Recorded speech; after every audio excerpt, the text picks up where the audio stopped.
They were told the Americans would humiliate them, strip them naked in front of laughing soldiers, treat them like animals.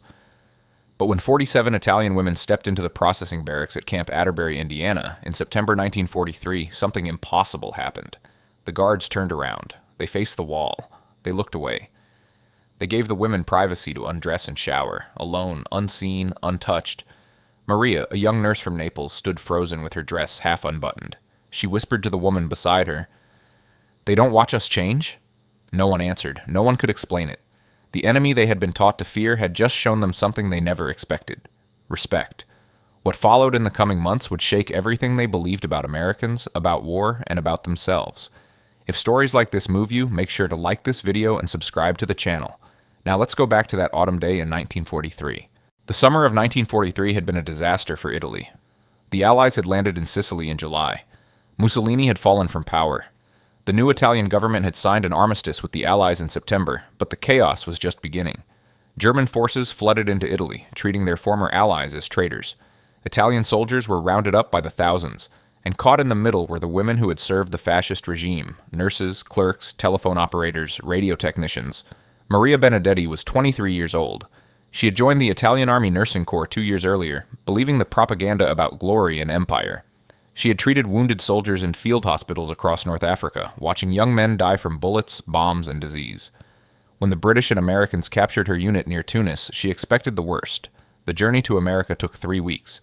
The women were packed onto transport ships with hundreds of other Italian prisoners. The holds were hot and cramped. The food was strange: bland crackers and tinned meat. Many women got seasick and spent days vomiting into metal buckets. At night they huddled together on narrow bunks, whispering prayers and fears into the darkness.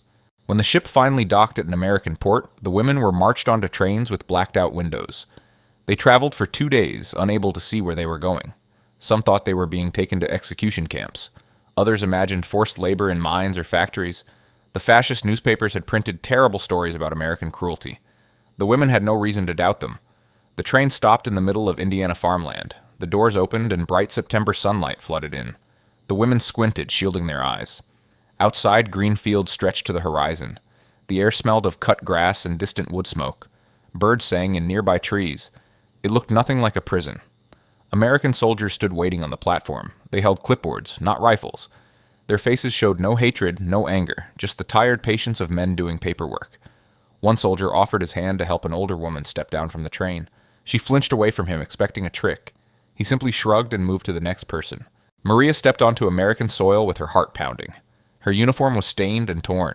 Her hair was matted from weeks without proper washing. She clutched a small bag containing everything she still owned: a photograph of her mother, a rosary, a half-empty notebook where she wrote her thoughts.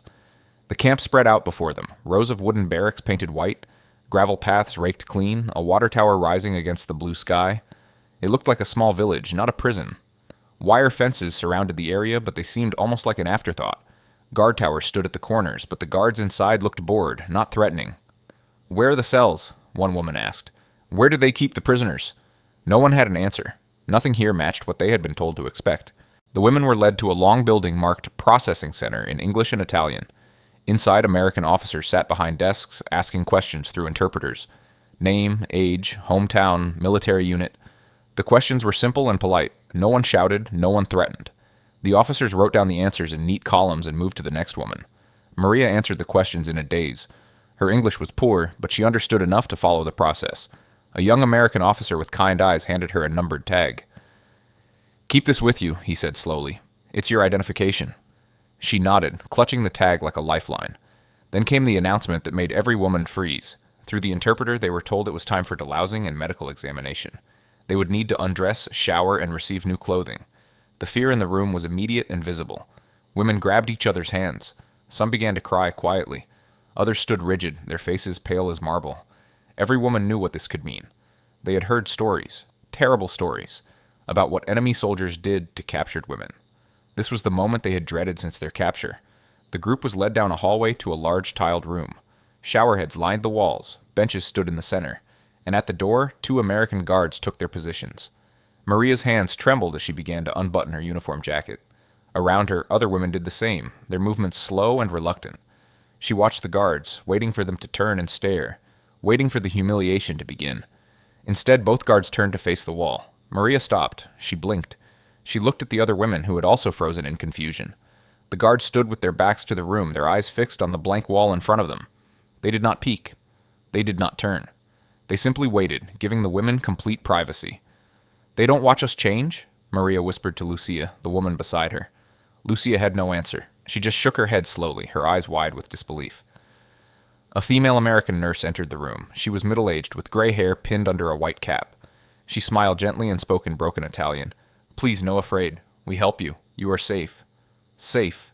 The word hung in the air like something impossible. Maria looked at the nurse, at the guards still facing the wall, at the clean towels stacked on the benches. Slowly, carefully, she finished undressing. The hot water hit her skin like a miracle. She had not had a proper shower in over a month. The soap smelled like flowers, real soap, not the gray blocks of animal fat they had used in Italy. She washed her hair twice, watching the dirt run down the drain. Around her, other women began to cry, not from fear, but from relief. That night, Maria wrote in her notebook, "The guards turned away. They did not look. I cannot understand this. We were told Americans were animals without honor, but today they gave us something our own officers never did. They gave us dignity." After the showers, each woman was given a set of clean clothes, simple work dresses in blue and gray, fresh undergarments, new shoes. The fabric felt soft against skin that had worn the same dirty uniform for weeks. Some women ran their hands over the material again and again, marveling at its newness. Then they were led to the dining hall. The smell hit them first. Roasting meat, fresh bread, coffee. The scents were so rich, so overwhelming that several women stopped in the doorway, unable to move forward. In Italy, food had been scarce for years. The war had drained everything. Families survived on thin soup, stale bread, and whatever vegetables they could grow in small gardens. Meat was a luxury most had not tasted in months. Long tables filled the hall, covered with white cloths. At the serving counter, American cooks stood ready with ladles and spoons. The women lined up, holding metal trays that felt impossibly heavy with potential. Maria reached the counter and watched as a cook placed food on her tray. Slices of roast beef, pink and glistening, mashed potatoes swimming in butter, green beans cooked with bacon, 2 thick slices of white bread, a cup of coffee with real cream, and in the corner of the tray a small dish of something yellow and wobbly. "What is that?" Maria asked, pointing. "Jello," the cook said with a smile. "Dessert." Dessert, in a prison camp. Maria carried her tray to a table and sat down. For a long moment she just stared at the food. It was more than her family back home would eat in 3 days. The guilt came quickly, sharp and painful. Her mother was probably eating watered-down soup right now. Her little brothers were probably hungry. And here she sat, a prisoner of war, with more food than she could finish. She took a bite of the roast beef. The flavor exploded in her mouth. Salt, fat, the rich taste of properly cooked meat. Tears rolled down her cheeks. She wiped them away quickly, embarrassed, but when she looked around she saw that many other women were crying too. An old woman from Sicily, her white hair still damp from the shower, spoke through her tears. "My grandson is fighting somewhere. He is probably starving, and the enemy feeds me like a queen." She covered her face with her hands and wept. No one knew what to say. The food sat before them, delicious and terrible at the same time. After dinner, the women were shown to their barracks. Maria expected cramped cells with bars on the windows. Instead, she found a long room with wooden floors, lined with neat rows of beds. Each bed had a mattress, a pillow, clean sheets, and 2 wool blankets. A small wooden chest sat at the foot of each bed for personal belongings. "This is nicer than my room at home," whispered Lucia, running her hand over the smooth blanket. Maria chose a bed near the window. Through the glass she could see the campgrounds in the fading light, the white buildings, the green grass, the distant fence. A guard walked past on his patrol, his rifle slung casually over his shoulder. He glanced at the window, saw Maria watching, and gave her a small nod before moving on. She lay down on the bed. The mattress was soft, softer than anything she had slept on since leaving home. The pillow cradled her head. The blankets were warm without being heavy. Outside, crickets began to sing their evening song. No bombs fell, no sirens wailed. For the first time in months, there was only peace. Around her, the other women settled into their beds. Some fell asleep immediately, exhausted by the journey and the emotions of the day. Others lay awake, whispering to each other in the darkness. "Do you think it's a trick?" someone asked. "Maybe they're being nice now, so we'll let down our guard." "Maybe," another voice answered. "But if this is a trick, it's a strange one. Why waste good food on people you plan to hurt?" No one had an answer. The questions hung in the air, unanswered, as sleep slowly claimed them one by one. Maria wrote one more line before closing her notebook. "Tonight I sleep in the enemy's camp with a full stomach and a clean body. The world is turned upside down. I no longer know what to believe." Days turned into weeks, weeks turned into months, and slowly the women learned the rhythm of life as American prisoners. Each morning a bell rang at 6 o'clock. The women woke, washed, and dressed. Breakfast was served at 7. Eggs, bacon, toast, juice, coffee. Maria could not get used to how much food there was. Every meal felt like a feast. Some women began hiding bread in their pockets, unable to believe the food would keep coming. They had been hungry for so long that abundance felt temporary, fragile, likely to disappear at any moment. After breakfast came work assignments. The Americans believed in keeping prisoners busy. Maria, because of her nursing experience, was assigned to the camp infirmary. Other women worked in the laundry, the kitchen, the gardens, or the sewing room. The work was not hard. It filled the hours and gave structure to days that might otherwise have blurred together into endless waiting. The strangest part was the pay. Every woman received a small wage for her work, canteen coupons that could be exchanged for goods at the camp store. Maria earned enough each week to buy soap, shampoo, writing paper, and occasionally a candy bar or a magazine. The store also sold lipstick, face powder, and hair ribbons. It seemed absurd, prisoners of war buying cosmetics, but many women did. After years of deprivation, even small luxuries felt like miracles. "I bought red lipstick today," Lucia announced one evening, holding up her prize. Red, like a movie star. The other women laughed and crowded around to see. For a few minutes, they were not prisoners, but simply young women excited about lipstick. It was a small moment of normalcy in a situation that was anything but normal. But the laughter never lasted long. Reality always found a way to creep back in. Letters from home began to arrive through the Red Cross. The women gathered eagerly whenever the mail was distributed, hoping for news of their families. But the news was rarely good. Maria received her first letter from her mother in late October. The paper was thin and worn, the handwriting shaky. Her mother wrote about the food shortages in Naples. The Allied bombing had destroyed much of the city. Water was scarce. Electricity came and went. Little Enzo, Maria's youngest brother, had been sick for weeks. There was no medicine. "We pray for you every day," her mother wrote. "We hope the Americans treat you well. We are managing here. Do not worry about us. God will provide." Maria read the letter 3 times. Then she walked to the dining hall, where lunch was being served. Chicken soup, fresh bread, apple slices, milk. She sat down with her tray and could not eat. The soup grew cold while she stared at it, thinking of her mother boiling water with a few vegetable scraps, calling it dinner. The guilt became a constant companion. Every bite of food reminded her of hungry mouths at home. Every comfortable night in bed reminded her of families sleeping in bombed-out buildings. She was a prisoner, yet she was living better than the people she loved. Other women felt the same. The barracks at night became a place of quiet weeping and whispered confessions. "My sister wrote that they ate their neighbor's cat," one woman said, her voice flat with shock. "They were that hungry, and I had roast beef for dinner." "My father died," another woman announced quietly. "The letter came today. He died 3 months ago. A heart attack, they think. No doctor would come, and I didn't know. I was eating chocolate while my father died alone." The contrast was unbearable. America seemed to exist in a different universe, a universe where food was plentiful, where buildings stood undamaged, where life went on as if there were no war. The women began to understand just how completely Italy had been broken. The American guards remained a constant source of confusion. The women had been trained to see them as enemies, brutal, unpredictable, dangerous. But day after day, the guards proved to be something else entirely. There was Sergeant Wilson, a big man from Texas with a booming laugh. He had fought in North Africa and had every reason to hate Italians. His best friend had been killed by an Italian sniper. Yet Wilson treated the women with unfailing politeness. He tipped his hat when he passed them. He held doors open. When old Mrs. Caruso struggled to carry her laundry basket, Wilson took it from her and carried it himself. "Why are you kind to us?" Maria asked him one day. "We are your enemies." Wilson looked at her for a long moment. "Ma'am," he said slowly, "the war is between countries. It ain't between you and me. You're just a nurse who got caught up in something bigger than both of us. I don't see no reason to be cruel." Maria did not know how to respond. She had never heard an enemy speak like this.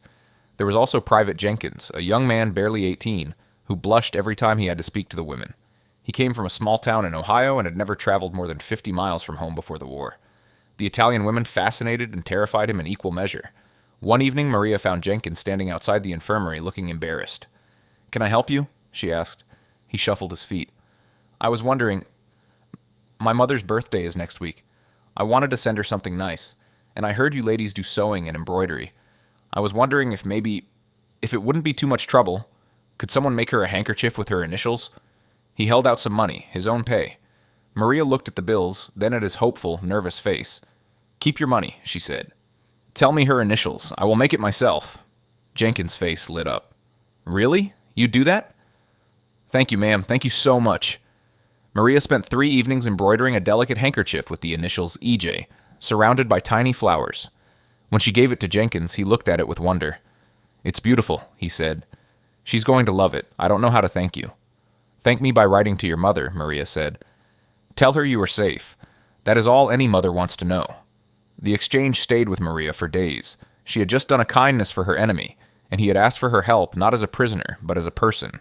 The lines between them were blurring in ways she had never expected. The privacy policy, guards turning away during changing and bathing, remained consistent throughout. Every time the women needed to undress, the male guards turned their backs or left the room entirely. Female staff were brought in whenever possible. The Americans seemed to understand, instinctively or by training, that dignity mattered even in captivity, especially in captivity. "They still turn away," Maria wrote after 2 months. "Every time, without being asked. I keep waiting for them to forget, to slip, to show their true nature. But their true nature might be exactly what we see. What if we were wrong about everything?" Winter came to Indiana with gray skies and bitter cold. Snow blanketed the camp, turning the grounds into a white wonderland. The women were given warm coats, gloves, and boots, more clothing than many of them had owned before the war. Maria stood at her window one December morning, watching snowflakes drift past. Back home in Naples, snow was rare. She had seen it only twice in her life. Here it fell for days at a time, soft and silent, covering everything in white. The beauty hurt. How could she enjoy this while her country burned? Inside her, 2 voices argued constantly. One voice, the voice of everything she had been taught, insisted this was wrong. She should hate the Americans. She should resist their kindness. She should remember that they were bombing Italian cities, killing Italian people. Every smile from a guard was a betrayal to accept. But the other voice, smaller and more persistent, asked difficult questions. If Americans were monsters, why did they turn away when she undressed? If they were cruel, why did they feed her so well? If they had no honor, why did Sergeant Wilson carry Mrs. Caruso's laundry? The propaganda she had grown up with was crumbling, and nothing was rising to replace it. She felt like a building with its foundations removed, still standing but unstable, ready to collapse at any moment. She tried to explain this to Lucia one night. The 2 women had become close friends, bonded by shared experiences and whispered conversations after lights out. "I don't know who I am anymore," Maria confessed. "I was so sure about everything before. Good and evil. Right and wrong. Italy and America. Now it's all mixed up." Lucia nodded slowly. "I know what you mean. I keep thinking about what they told us in school. The Americans were savages. They had no culture, no history, no soul. But then I watch them here, and..." She trailed off. "And they're just people," Maria finished. "Yes, just people. Some good, some bad. Most somewhere in between. Like us." It was a simple observation, but it carried enormous weight. If Americans were just people, then the entire framework of the war, the idea of noble Italy fighting against evil foreigners, fell apart. The transformation was not Maria's alone. Throughout the camp, women were wrestling with the same questions, reaching the same uncomfortable conclusions. Some resisted. A small group of women remained fiercely loyal to the fascist cause. They refused to speak to Americans except when absolutely necessary. They held secret meetings in the barracks, singing patriotic songs and swearing loyalty to Mussolini. They called the other women traitors for accepting American kindness, but their numbers shrank with each passing month. It was hard to maintain hatred against people who treated you well. It was hard to believe propaganda when reality contradicted it every day. One evening, a loud argument broke out in the barracks. Rosa, one of the fascist loyalists, confronted a group of women who had been laughing with some American guards. "Shame on you," Rosa shouted. "Have you forgotten who you are? These people are our enemies. They bomb our cities. They kill our brothers. And you laugh with them like friends." The room went silent. Everyone turned to look. Finally, old Mrs. Caruso spoke. She was 70 years old, the oldest prisoner in the camp. Her voice was quiet but firm. "Rosa," she said, "I have lived through 2 wars now. I have seen what hatred does. It burns everything, the enemy and ourselves. These Americans could have treated us like animals. Our own government told us they would. But they didn't. They gave us food when our own leaders gave us hunger. They gave us dignity when we expected shame. Perhaps the shame belongs to those who lied to us." Rosa opened her mouth to respond, but no words came. She stood there shaking, then turned and walked out of the barracks into the cold night. No one went after her. The silence stretched on until someone coughed, breaking the spell. Slowly, conversation resumed, quieter than before. Maria looked at Mrs. Caruso with new respect. The old woman had said what many of them were thinking but were afraid to speak aloud. The shame did belong to those who had lied. In January, the camp commander announced a new program. Groups of prisoners would be taken to nearby towns to work on farms and in factories, helping with the labor shortage caused by so many American men being overseas. The women would be paid regular wages and would interact with ordinary American civilians. Maria was selected for a group that would work at a canning factory in a small town called Greenville. The first day was overwhelming. The women rode in an open truck through the Indiana countryside. They passed farms with red barns and white fences. They passed houses with front porches and American flags. They passed a school where children played in the yard. Everything looked like a picture from a magazine, bright, clean, prosperous. The canning factory was a large brick building on the edge of town. Inside, dozens of American women worked the assembly lines, processing vegetables and fruits into cans. The Italian prisoners were assigned to sorting tables, separating good produce from bad. At first, the American women kept their distance. They stared at the Italians with suspicion and curiosity. Some made comments under their breath. But as the days passed, barriers began to fall. A woman named Betty was the first to reach out. She was about Maria's age, with curly red hair and a gap between her front teeth. Her husband was fighting somewhere in the Pacific, and she worked at the factory to support herself and her young daughter. "You speak English?" Betty asked Maria during a break. "A little," Maria said carefully. "I learn more every day." "Your English is pretty good. Better than my Italian, that's for sure." Betty laughed. "I can say spaghetti and pizza. That's about it." Maria smiled. "That is a good start." Over the following weeks, Maria and Betty developed an unlikely friendship. They ate lunch together, sharing stories about their families, their hopes, their fears. Betty showed Maria photographs of her husband and daughter. Maria told Betty about Naples, about the blue bay and the smoking volcano, about the narrow streets filled with laundry and the sound of mandolins. "It sounds beautiful," Betty said. "I hope I can visit someday after this mess is over." "I hope there will be something left to visit," Maria replied quietly. Betty reached over and squeezed her hand. "The war won't last forever. Things will get better. You'll see." It was such a simple gesture, one woman comforting another, yet it carried more weight than Betty could know. Here was the enemy, offering hope and kindness. The world had truly turned upside down. "Betty asked me today if Italian mothers love their children the same way American mothers do," Maria wrote. "I said yes, of course." She looked relieved. "I thought so," she said. "I just never met an Italian before. We are not so different after all. The war made us enemies, but underneath we are just women who miss our families and want the killing to stop." Spring arrived slowly in Indiana. The snow melted, revealing patches of brown grass that gradually turned green. Trees budded. Birds returned. The campgrounds, so stark in winter, began to bloom with color. Maria had been a prisoner for 8 months. In that time she had changed in ways she was only beginning to understand. One morning she stood before the small mirror in the washroom, studying her reflection. The face that looked back at her was different from the one that had arrived the previous September. Her cheeks were fuller, her skin clearer, her hair shinier. She had gained weight, probably 10 pounds, maybe more. She looked healthy, she looked well-fed. She looked like the enemy had taken better care of her than her own country ever had. The realization hit her like a physical blow. She gripped the edge of the sink, her knuckles turning white. All those years of fascist speeches about Italian strength and glory, about the weakness and corruption of democracies, and here she was, a prisoner, healthier than she had ever been in her life. What did that say about the system she had believed in? She thought about the guards who turned away when she changed. She thought about the meals that never stopped coming. She thought about Betty and her simple friendship. She thought about Sergeant Wilson and his quiet decency. And then she thought about Italy. About the propaganda. About the lies.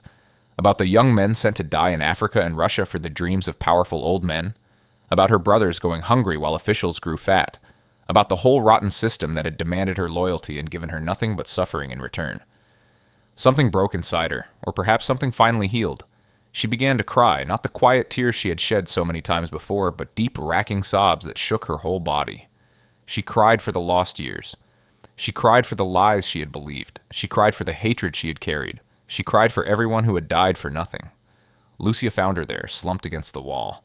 Without a word, she sat down beside Maria and held her until the sobs subsided. "I know," Lucia whispered. "I know." They sat together in silence as the morning light grew stronger. Somewhere outside, a bird sang. Life went on, indifferent to the small revolutions happening in human hearts. That night, Maria wrote the most difficult words of her life. "I was wrong. We were all wrong. The enemy we were taught to hate has shown me more humanity than those who claimed to fight for us. I do not know what to believe anymore, but I know that I can never go back to the person I was. That Maria died today in front of a mirror. I don't know who will take her place." By summer 1944, news from Europe had changed dramatically. The Allies had landed in Normandy, Rome had been liberated, the fascist regime was collapsing, and rumors began to circulate that Italian prisoners might soon be sent home. Maria received the news with mixed feelings. Of course she wanted to see her family. Of course she missed her mother, her brothers, her home. But the thought of leaving America, leaving the safety, the food, the strange peace she had found, filled her with unexpected dread. What would she find in Italy? Her mother's letters painted a grim picture. Naples was devastated. Half the buildings were destroyed. Jobs were scarce. Food was scarcer. The liberation had brought freedom, but not prosperity. People were struggling to survive. And how would people see her? She had spent more than a year as an American prisoner. She had worked alongside Americans. She had made friends with them. In some corners of Italy, that might be seen as collaboration, even betrayal. Worse, she had changed in ways that might be visible. She was healthier than she had any right to be. While her countrymen starved, she had eaten well. While they suffered, she had been safe. How could she face them? One night she confided her fears to Lucia. "I'm afraid to go back," she admitted. "Isn't that terrible? I should want to go home. I should be counting the days, but I'm afraid." "It's not terrible," Lucia said. "It's honest. Home isn't what it was. We aren't who we were. Everything has changed. What if they hate us for surviving? Some might, but most will just be glad we're alive. That's what families do." Maria wished she could be so sure. The order came in September 1944, almost exactly a year after Maria had arrived. The Italian women prisoners would be repatriated, shipped back to Italy on the next available transport. The last days at Camp Atterbury passed in a blur of packing, paperwork, and farewells. Maria said goodbye to Sergeant Wilson, who shook her hand and wished her luck. She said goodbye to Private Jenkins, who had tears in his eyes. She even tracked down Betty at the canning factory for one last conversation. "I'm going to miss you," Betty said, hugging her tightly. "Promise me you'll write when you can.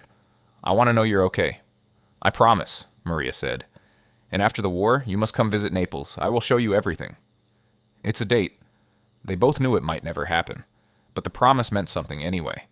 The journey home took weeks. Trucks, trains, ships, more trucks. The women traveled through a Europe still at war, seeing destroyed cities and endless columns of refugees. Italy, when they finally reached it, looked like a wounded animal. The buildings were broken. The people were thin and tired. The streets were full of rubble and beggars. Maria found her family in a small apartment on the outskirts of Naples, their old home having been destroyed by a bomb. Her mother wept when she saw her. Her brothers stared with wide eyes at this stranger who had once been their sister. "You look well," her mother said, touching Maria's face. "They treated you well?" "Yes, Mama, they treated me very well." Her mother nodded slowly. "Good. Good. We were so worried. We heard such terrible stories." "The stories were wrong," Maria said. "The stories were all wrong." Years passed. The war ended. Italy rebuilt. Maria became a nurse again, this time at a hospital in Naples that had been rebuilt with American aid. She married a quiet man who had spent the war as a fisherman, too old to fight. She had 2 daughters, whom she raised with stories of both Italy and America. She never forgot the camp. She never forgot the guards who turned away. She never forgot the food, the soap, the clean beds, the unexpected kindness. When her daughters asked about the war, she told them the truth, all of it, the fear and the relief, the propaganda and the reality, the enemies who became something like friends. People are complicated, she told them. Countries are complicated. War makes us see each other as monsters. But underneath, we're all just people trying to survive. Her older daughter, curious as always, asked the question Maria had asked herself 1,000 times. "Were you angry that they treated you better than Italy did?" Maria thought for a long moment before answering. "At first I was confused. Then I was ashamed. Then I was angry, not at the Americans, but at the lies I had been told.